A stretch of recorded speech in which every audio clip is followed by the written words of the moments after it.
Welcome to the Tournament of Destruction. I'm Bruce Flanders, and we have nearly 100 cars in a destruction derby set to entertain you in just a little while. But first, let me tell you where we are. We're in Antelope Valley, north of Los Angeles, but still in Los Angeles County. But we're at 3,000 feet elevation on an area called the High Desert.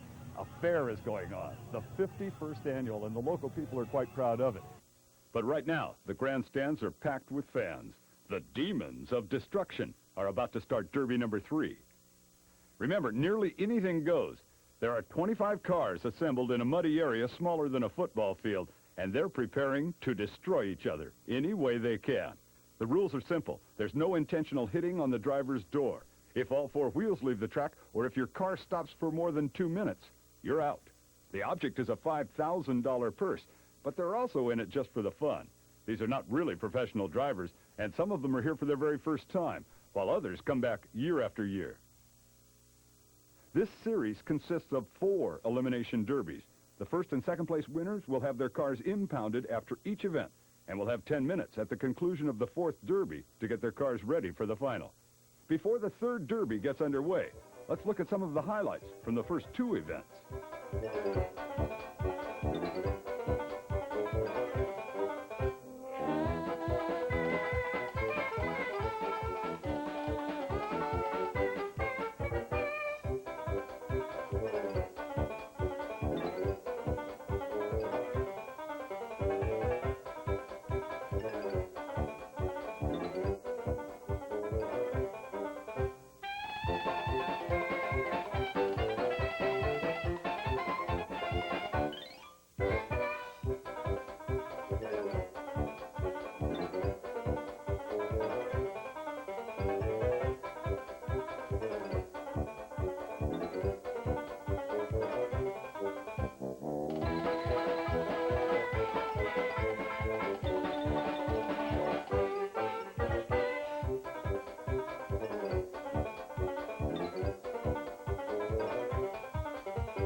Four drivers have qualified for the championship final. The 3rd derby will begin with the starter's green flag and end when only 1 car is left running. And the wind-up sign is given now, and it's changing. Here it comes. Full green flag, and competition in elimination round number 3 is underway. Car 54, where are you? Randy Peters tries to lay one in with the Mercury. Misses and gets hit by number 52, Larry Warren. It's time to protect that radiator and lay those blows in. Because remember, they're dividing up some pretty good cash out of these 4 elimination rounds. $800 to win, $500 to be declared 2nd place, and $300 for 3rd. Plus, you get to move up into the grand finale if you finish 1st and 2nd. The number 53, the station wagon that was in your picture for just a minute. Rona Connors, a mother of 3. We'll talk more about her in a little while. But look at this action over in the corner as 65 tries to send them on out. Mike Lesmeister. And car 54. Oh, Randy Peters, you are amazing to watch, lad. Throw it back into reverse. Oh, and there's Rona. Rona Connors, the mother of 3 out of Palmdale in the pink station wagon. Still, very few cars are ineligible. In fact, let's look back at Rona Connors. This is her first time. She's a rookie at this game, but not doing too badly right there. I asked her before the event, how do you practice for something like this? It was funny because my husband was on the hood of the car, and he was making me go backwards, and he'd say, when I say bang, it means go back into drive and go forward. So every time we went into bang, I'd stop, and I'd go forward, and then I'd go back again. He'd say bang. So and I said, what happens now? You know, you're not back there telling me, bang. So what do I do? He never fell off the hood? No, he didn't fall off. How is he as a coach? He's all right. You know, but everybody gets nervous, especially when their husband or their father or somebody's telling them. $800 up to win this thing. Did that influence you at all? Yeah. You're going for the money? Yeah. I want the money. Rona may be hunting the money, but she just took a hit to the left front corner of her pink station wagon. A veteran of 9 years in this form of competition is the driver of number 55, right there, Richard Lander. And we know he's having a good time. I can guarantee it. I asked him earlier, what's it like to drive one of these cars? It's better than sex, I tell you. It's only once a year, but it's a lot of fun. A whole bunch of fun. You got to be in the car to know what it's like. Well, being in the car right now, I have a feeling would be a rocky experience. Early stages now of elimination event number 3, and number 61 coming in with the chair on the roof. That's the easy way to identify him, Donnie Beeson's 69 Buick. They spent a lot of time painting those tires. You can see the traction has not improved a lot either. The water truck's been out between rounds and put down a little bit more water, although it isn't as flooded as it was for the first of the elimination round. Car 67 back there working his way through the distance. That's J.R. Engel in a 72 Plymouth. We'll talk more about him later. He's a local disc jockey, and he's actually broadcasting from inside the car. Not many of them have dropped out of the competition yet. You know, you've got to stay parked for that full 2 minutes, and oh, wait a minute, there's one going up in smoke. Oh, it's number 53, Rona, whom we just visited with. Or maybe she'll get it to restart. We've seen some miracles already. Uh-oh, watch this one, going to push him right out of the park. And going out is number 68, Gordon Hansen. And I was hoping to tell you more about that car, because it was the only front-wheel drive car. In fact, it's his front wheels that are out into the ditch. Maybe we'll get a chance to check at him later. Ooh. There he is. Yeah, see, the front-wheel drive Cadillac trying to dig his way back out of the ditch. Number 70 coming in with a little authority there, Greg Durfan. 73 still running, even though the right rear is definitely flat. Audie Murphy, a 74 Chevy. And he tries to put the number 57 car on out over the wall. Robert Thomason at the wheel of that. Ooh. You know, when they get wedged in, I mean, I'm not an expert at this either, but I find that if you can wedge your car in and wedge your opponent into a position where he can't move anymore, he's as done as ever, even if his transmission is still working. 52, there is not much left working on that car. Larry Warren, a 74 Mercury when it started the evening. Oh, and he takes another hit, but keeps right on going. 57, the one that's turned sideways right in the center of your screen. Robert Thomason, 71 Plymouth, gets back out of there with some authority. Wiley Richards, though, takes a hit on him with that number 56 Oldsmobile. And earlier we talked about J.R. Engel and his broadcast. Let's listen in. Head-to-head. Oh, almost got sandwiched there. Another fire on the field, ladies and gentlemen. Oh, yeah? Oh. You can play that game. Two can play that game. I got to put this guy in gear and start her up again. Uh-oh. Turn my switch on. How's that? Turn your car. Boy, that sounds like a busy broadcast to be involved in. There is a fire in a car out there. I can't see the number of the car, but the firemen right on the scene with the bottle, they should put it under control here in just a moment. Boy, that's flaming up pretty well. That's the number 52, a 74 Mercury, Larry Warren. I'm amazed that that car is even running at all. It has taken some serious damage. There's no damage showing there. Number 67, the disc jockey, JR. In fact, he's kind of been lurking over in the background, kind of just barely hitting people, just lightly tapping them. That's number 59, Carol Gulick, one of the other ladies that is driving in competition. Big windup and a hit. And JR got out of there without any damage once again. He was in the right gear. 75 Pat Cappy was the one who tried to make the hit. Another small flame job in the back there. But again, one of the fire officials right on the scene. There's the disc jockey, JR. A little bit of damage to him, but not a lot. And we're down to where there aren't a lot of cars left running. And there are many of them that are just totally wasted. And JR looks like he's in pretty good shape. Trying to put the finishing touches to 75, Pat Cappy. On the driver's door, or didn't it look like it? That's supposed to be a gauche maneuver. 2, maybe 3 left running, that's all. Again, a small flame there, but these fire officials have really been Johnny on the spot. 59, Carol Gulick, one of the few left in competition, trying to put a hit on JR. And there's that Cadillac that's got his front wheels out into the ditch. One of our few left running, number 73, Audie Murphy.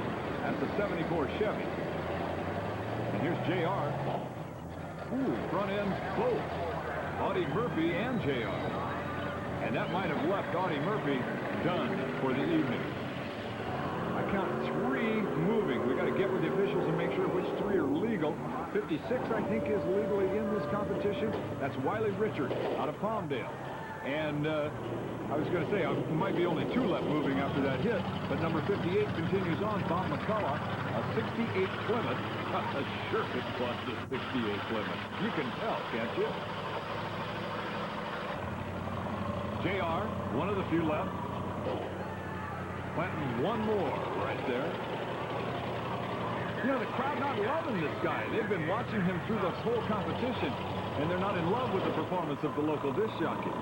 Number 58, Bob McCullough, gets one more hit, and that might have been, even though it was a light tap, that might have been just enough to put McCullough away. Here comes one more. Not very artfully put in a position. Let's see where JR's headed now.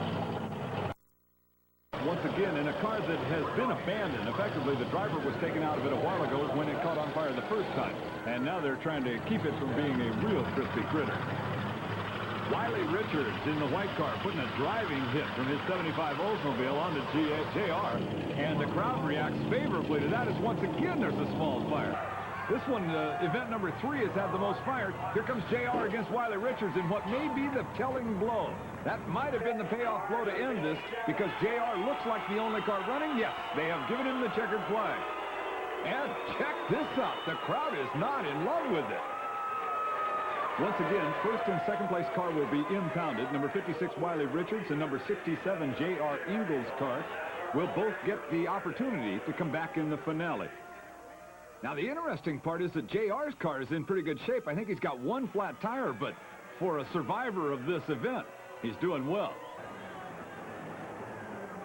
Some of these cars are out of the mid-70s, and they're not very aerodynamic anymore. We're going to take a look at something that is one of the worst-kept secrets in the United States.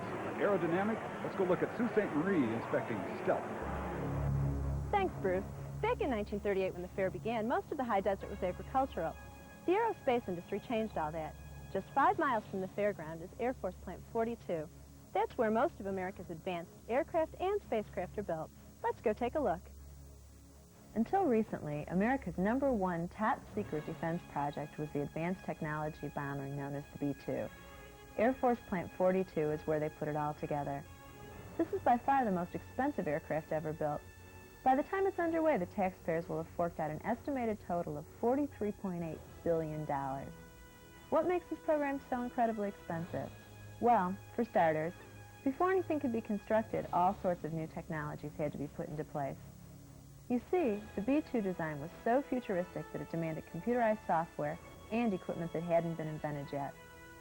The last government project that inspired such an extraordinary effort was the Apollo moonshot. Northrop assembled the best minds in the aerospace industry and asked them to work miracles. That's just what they did. From a 3-dimensional computer database that can pre-test and simulate flight before the aircraft is built, to a precision-tooled assembly line. What does all that mean to us? The B-2 will revolutionize both our aerospace industry and our entire industrial base.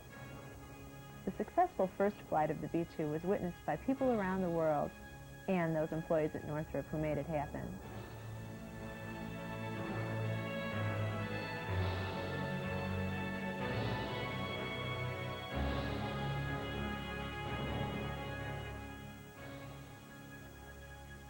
At $500 million apiece, I wonder how many monthly payments that would be. I'm Sault Ste. Marie. Let's go back to Bruce Flanders at the Demolition Derby. Well, I don't know how many monthly payments it'd be, Sue, but here's the guy who comes after you if you skip many of them. Yeah, it's Freddie Fender. Car number 85, a 72 Chevy. And it's that ghoulish-looking slasher up on top of the car. And he invites other people to hit him because it feels so good. That's number 91, Scott Seymour, behind the wheel. Seymour acknowledging his introduction to the crowd. Again, 25 cars are just about ready to go. That's 100 Pat O'Donnell, one of the last of them to be moving into place. Number 96, this car did double duty in a figure-8 race last night. We might get a chance to show you more of that in a little bit. And here it is, Demolition Derby, round number 4, starting the engines. Well, not one of them. They were given the signal to just start engines, and number 93, Mike Martin, decided that was the green flag. And now the officials have said, well, we might as well, and they're waving the green flag. But 93, Martin jumped the gun heavily. Oh, they're into it now. And you might notice something else that I'm just seeing. They forgot to water, or they didn't water, in between these last two. And it has dried out a lot now. There's more traction, and they're hitting hard. Big payoff hits. 96, that's the car, Lonnie Ladyman, the one that did double duty and was also a figure 8 racer. 93, that's Mike Martin who jumped the gun. There's 85, Fender. But we haven't eliminated very many of them yet. It's early. Fender getting together with Ladyman. 94, Dave Reeder going through there. And Ladyman laying on another hit. 89, Wayne Brazil in the blue car. Punching his own right front corner in. 100, O'Donnell in the tire store car getting a hit from the number 94, Dave Reeder. Chasing now is Robert Watts, 76. Number 90, Jim Burns, a sitting duck, and 97, Randy Holicross delivers a blow. That's Tom Thomas trying to get it into gear. The action, fast and furious, and now, as hard as they've been hitting, we've eliminated over a third of the 25 cars. Oh, my. If you're out of it and you're sitting there, it must feel so helpless to have them just come barreling into you. 81, grabbing a gear. Steve Kassoff getting away. 92 right there, backing up. Jerry English drills one home. From above, we can see that there's at least half of the cars now appear to be stopped. But remember, they got to stay stopped for a full 2 minutes before they're technically out of the scoring. 94, stout hit for Dave Reeder. 92, Jerry English circling around. His car has already absorbed quite a bit of punishment. And the 75 volts gets ready to dish out a little bit more as he goes hunting for somebody. There's Freddie Fender. And, he gets a rather stout blow for number 96, Lonnie Ladyman. Shakes his fist at him, and here he comes. Here, Lonnie, here's the payback instantly. Number 77, backing up, trying to lay one in also. John Stegman out of Quartz Hills, the 74 Chevy. Now 83 has got momentum going with him. He's going to try and send him out. Look at this. Old Faithful, the Geyser. Brian Palmer, a 75 Ford wagon who does have radiator problems? I'd say so. 98, stuck in, hooked in traffic is Dave Kipp, a 76 Chrysler with stacks. And did they push 77 out of the arena or not?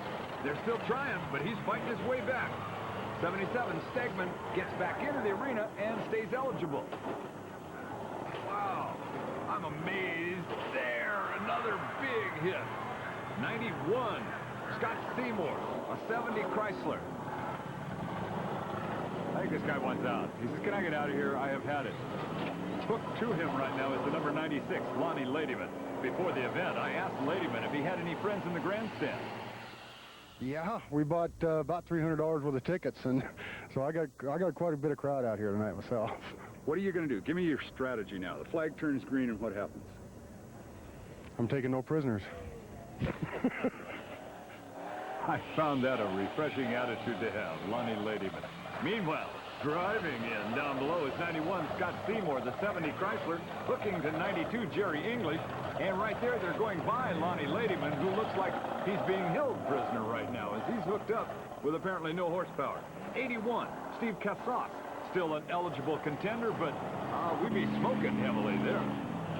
I thought I saw maybe 5 of them running, but these two have got to get separated. 91 Seymour and 92 English are both trying to go opposite directions, and some of the other competitors trying to deal a blow there. 90 Burns in one of the station wagons, and 100 O'Donnell in the other wagon are 2 of the other competitors yet running at the moment. Here comes 77 around. John Stegman. 83 was getting a little help through there in traffic.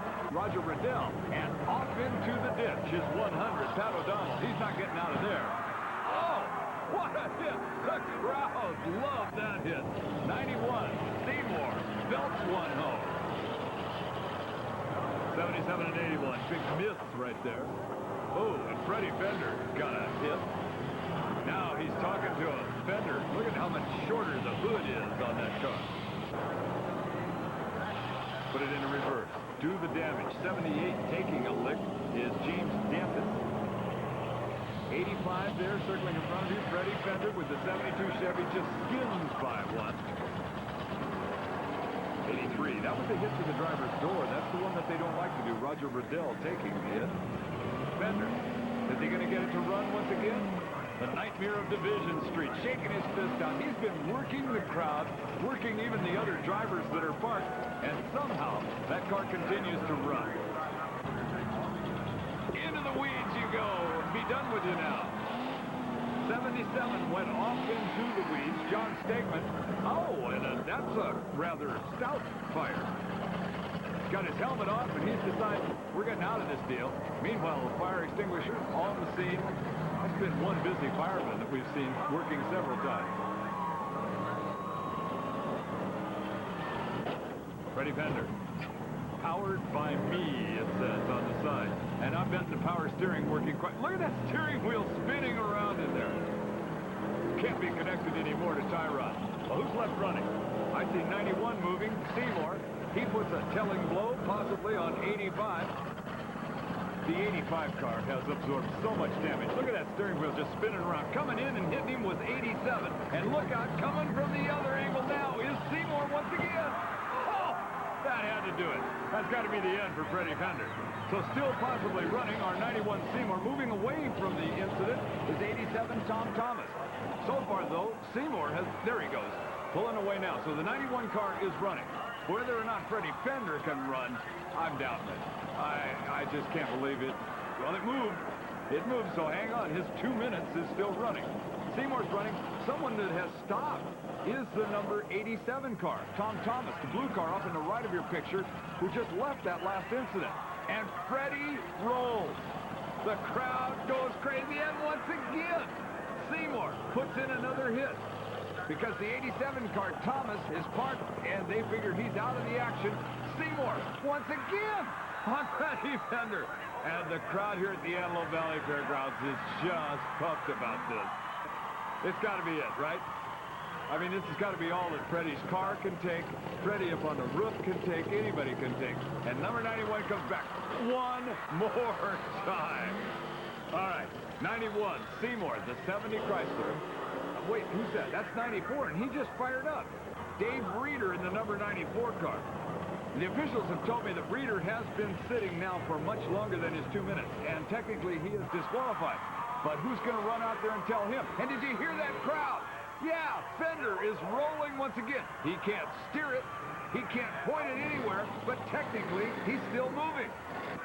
Number 94, the ineligible car, Dave Reeder. He's got his gun sight set, and he lays one in on Fender. Did you see the right front wheel on that car? Almost gone, folded in underneath.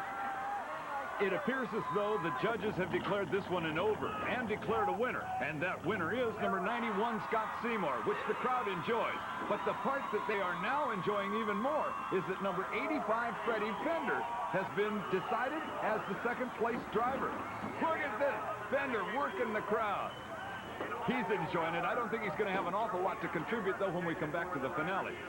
Seymour ends up $800 richer after round number 4, and Freddie Fender $500 richer. The first and second place cars that were impounded after each of the derbies have now been released to their anxious pit crews, and they'll have to reassemble them into running order and get them lined up in just 10 minutes. That's a short amount of time considering the extensive damage. Will they all make it? I wonder. The green flag waits for no one. Earlier, we promised you some figure 8 racing, and now's the perfect time to take a look at what happened last night on this fairgrounds while they work on their cars.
We're back for the final championship derby, the finale where 6 of them have made it, 2 did not make it back, and we're green flag already. Oh, hit him right away. JR gets drilled right there by Ledesma in the number 6 car.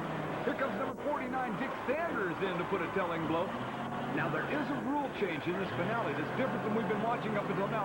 Ooh, big punch in there by the station wagon, and Sanders again lays another. The rule change is that if you're going to sit idle, you can only sit idle for 1 minute in this finale. Up until now, it's been 2 minutes where you can unhook yourself or whatever. But you have to make progress in 1 minute, or you can be eliminated here. And it's $500, winner take all. Every one of these guys has already got money in their pockets from an earlier competition. 49, Sanders once again putting in a shot on JR, the disc jockey. In fact, the disc jockey's car, oh, I was going to accuse it of looking bad. The roof has collapsed on Sanders' car, and here comes JR with another hit against Ledesma in the number 6. Sanders is still moving. So also is the number 17 car. In fact, let's set up who all is in there. 49 Sanders, number 6 Ledesma, J.R. Engel in 67, Ed Penner was in car 38, and off into the ditch is J.R. and the crowd loves it. There's Penner, the number 38 car, still rolling. Ledesma, the white car in the middle, trying to keep the disc jockey out of the arena. Meanwhile, Dave Burgess in the 63 Chevy that's starting to smoke heavily is still moving. And the disc jockey climbed out of the Grand Canyon. How did he do that? He's still got to get himself out from being pinned in the corner, though, and Ledesma's going to keep him there. And Penner rolls just a little bit. So I've seen at least 4 of them move in the last little while. Going crazy. I think we're down to about 3 cars left. Number 6, Ledesma, puts in a rather stout hit on Penner in the number 38 car. And so far, there's Ledesma. Here comes JR in the black car. And JR trying to get it around where he can hit him with the heavy side of that Plymouth. Meanwhile, the Chevy station wagon starting to be a real smudge pot out there in the corner. Ledesma circling, and JR circling, and they appear to be the only 2 cars left. Nope, Penner just moved once again.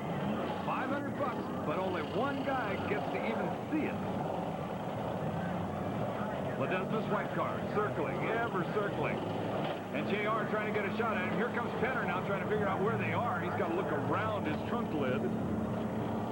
Number 17, Dave Burgess, the 63 Chevy with no tire on that rim that's spinning on the right rear. The officials have just informed me that he is ineligible. He was parked for more than 1 full minute, and all of his movement now is for nothing. The only one really moving is number 6, Ledesma. And we're checking with the officials right now. They are signifying that this is over. They have declared Ledesma, Art Ledesma, the winner here, the Tournament of Destruction, the champion among the champions. And now, $1,300 richer with the 5 he just took when that checkered flag flew. Well, it's all over but the partying from the 51st Annual Antelope Valley Fairgrounds, and you can hear the party started behind me. On behalf of Choli Valdez and Sault Ste. Marie, I'm Bruce Flanders, and we hope you enjoyed the Tournament of Destruction.